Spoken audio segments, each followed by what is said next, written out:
A ceiling (ഃsiːlɪŋ) is an overhead interior surface that covers the upper limits of a room. It is not generally considered a structural element, but a finished surface, concealing the underside of the roof structure or the floor of a story above. Ceilings can be decorated to taste, and there are many fine examples of frescoes and artwork on ceilings, especially in religious buildings. The most common type of ceiling is the dropped ceiling, which is suspended from structural elements above. Pipework or ducts can be run in the gap above the ceiling, and insulation and fireproofing material can be placed here. Other types of ceiling include the cathedral ceiling, the concave or barrel-shaped ceiling, the stretched ceiling, and the coffered ceiling. Covework often links the ceiling to the surrounding walls. Ceilings can play a part in reducing fire hazard, and a system is available for rating the fire resistance of dropped ceilings.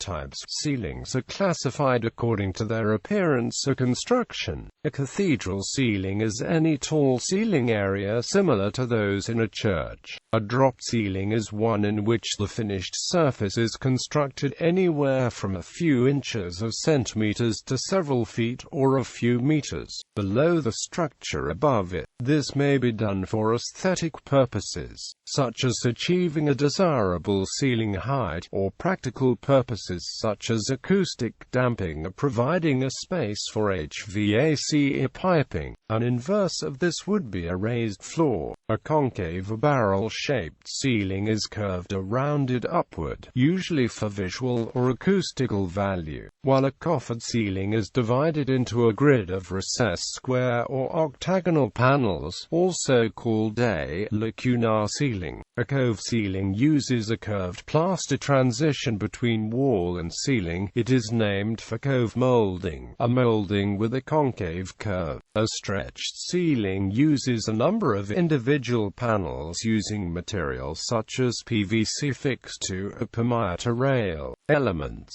Ceilings have frequently been decorated with fresco painting, mosaic tiles, and other surface treatments. While hard to execute, a decorated ceiling has the advantage that it is largely protected from damage by fingers and dust. In the past, however, this was more than compensated for by the damage from smoke from candles or a fireplace. Many historic buildings have celebrated ceilings.